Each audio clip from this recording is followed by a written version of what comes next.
muito tempo eu comecei a notar que a minha vida começou a ficar realmente pesada pelo simples fato de eu querer cada vez agregar mais coisas na minha vida. E aí eu me dei conta em determinado momento que, a partir do momento que eu tirei determinadas coisas da minha vida, ela voltou simplesmente a fluir de uma forma muito mais leve. Então hoje eu quero te contar as 7 coisas que eu parei de fazer e que voltaram, né, a trazer para minha vida esse ar de vida mais leve, mais fluida, muito mais tranquila. A primeira coisa que eu acabei implementando aí na minha vida foi deixar de dar ouvidos às pessoas que não tinham nada daquilo que eu gostaria de ter. As pessoas que, de repente, davam opinião sobre um assunto que elas não tinham propriedade nenhuma para falar. Então eu comecei a notar que, por vezes, os comentários vinham de pessoas que realmente não conheciam de determinado tema.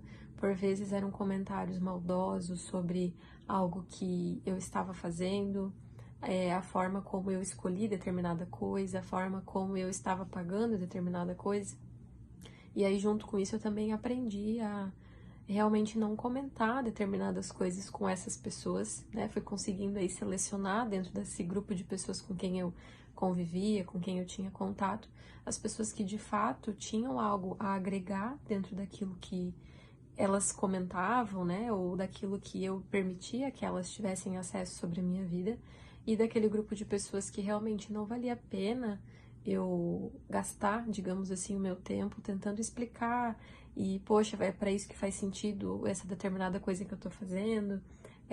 Tentar explicar muito, porque essas pessoas acabavam tendo um olhar muito mais crítico e pouco construtivo daquilo que eu estava realmente fazendo. Então, uma vez que essas pessoas não tinham nada a agregar, porque de fato não eram pessoas que tinham nada daquilo que eu quero para minha vida, ou quase nada do que eu quero para minha vida, eu realmente deixei de dar ouvidos, e eu acredito que isso tornou realmente o meu processo aí de crescimento muito mais leve. Outra coisa que eu deixei de fazer aí nesse período foi deixar de comprar determinadas coisas que estavam em alta. Então, o que acontece nesse ponto, né? Eu venho de um processo de reorganização financeira aí já tem um tempo. Eu nunca fui uma pessoa extremamente desorganizada, mas ao mesmo tempo existiam alguns pequenos hábitos que eu sabia que eu queria melhorar. E um deles eram essas compras, às vezes por impulso, né? Essas compras por influência, digamos, de uma terceira pessoa, de uma segunda pessoa. E eu comecei a reparar aquilo que realmente eu queria comprar porque as pessoas me influenciavam, ou aquilo que realmente eu queria comprar por uma necessidade pessoal. A terceira coisa que eu deixei de fazer foi comparar a minha vida com a vida de outras pessoas. E eu acho que isso foi um fator bastante importante aí nesse período, porque eu deixei de consumir muito conteúdo de rede social justamente por esse ponto. Eu acabei hoje, né, trabalho muito mais com o YouTube do que com qualquer outra plataforma. Eu costumo dizer que eu tenho até uma vida bem off, porque eu acredito que essas coisas que a gente acaba consumindo aí todos os dias influenciam muito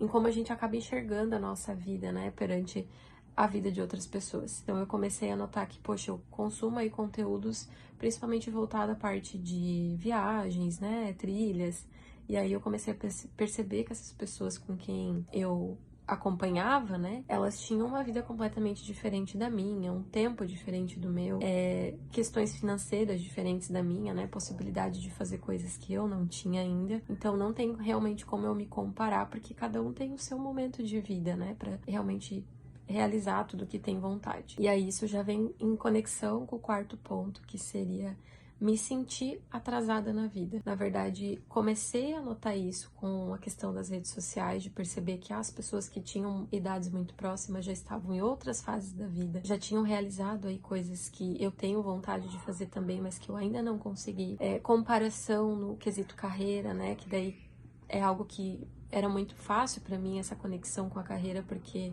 eu convivo com pessoas que se formaram comigo, pessoas que não se formaram comigo, mas que já estão melhores até do que eu. E aí, com o passar do tempo, essa comparação ela acabou sendo quase que natural na minha cabeça. E eu, depois que comecei a entender que isso não era um ciclo natural, que cada um realmente tinha o seu tempo, o seu momento, né? Que as coisas aconteciam, por vezes, em fases diferentes na vida para cada um, né? Cada um tem a sua história. Eu realmente deixei de colocar isso na minha cabeça, realmente tirei isso como um hábito aí que eu tava fazendo e realmente foi algo que mudou muito, assim, a forma como eu passei a enxergar tudo isso, né, com muito mais naturalidade. Como quinto ponto, e acho que esse foi tema de terapia pra mim, e acredito que pra muita gente, já foi algo que eu conversei com algumas pessoas próximas, com amigas, com familiares, e é quase que unânime o fato de que a gente precisa aprender a dizer não, mesmo quando quer dizer sim. Ou o contrário, dizer sim quando quer dizer não. Nós temos o hábito de querer agradar muito as pessoas, né? Principalmente o universo feminino, né? Tem essa questão da aceitação, de querer realmente que a gente se insira ali no meio e que as pessoas nos aceitem. A gente também trabalha muito com medo de decepcionar as outras pessoas. Eu vejo que isso, por vezes, já cresce com a gente, né? O público feminino acaba recebendo muito esse resquício já desde a criação, né? Desde a infância, de você precisa se comportar de determinada forma, você precisa agir de determinada forma. E às vezes a gente se depara com situações de que, poxa, eu queria dizer não e eu tô tendo que dizer sim, porque me ensinaram que era assim que eu tinha que agir. E o autoconhecimento, ele é algo muito bacana nesse sentido, porque você começa a perceber situações das quais você, hoje, como uma pessoa adulta, jamais teria dito sim ou jamais teria dito não, porque dentro de você, você queria realmente poder tomar as rédeas de uma outra forma da sua vida.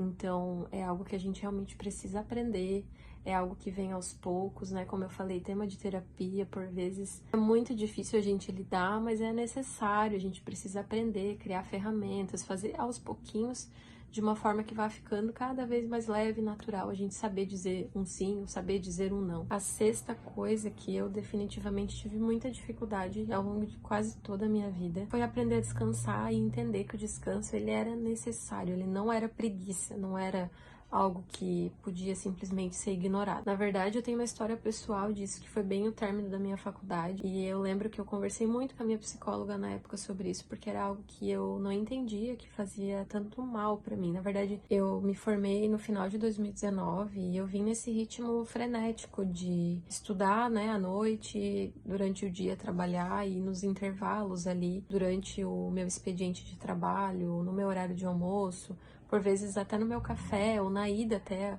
a faculdade no final do dia, eu usava muito desse tempo para coisas realmente úteis, né? Coisas que realmente eu precisava executar ali durante o dia. Então, por vezes, eu usava meus horários livres para estudar para as provas, para fazer trabalhos. E dificilmente nesse período eu descansava. Então, eram quase que 5, 6 dias, na verdade, porque eu tinha aula até no sábado. 6 dias direto de muita produção, muita produção. E eu vim nesse ritmo do ensino médio, ali, finalzinho do ensino médio até o final da faculdade. Quando encerrou a faculdade, a minha cabeça fez eu acreditar que eu tinha que colocar alguma outra coisa naquele período da noite, né? Porque eu estudava à noite. Eu pensava, o que que eu vou fazer com esse tempo livre, né? O que que eu vou inventar nesse tempo livre?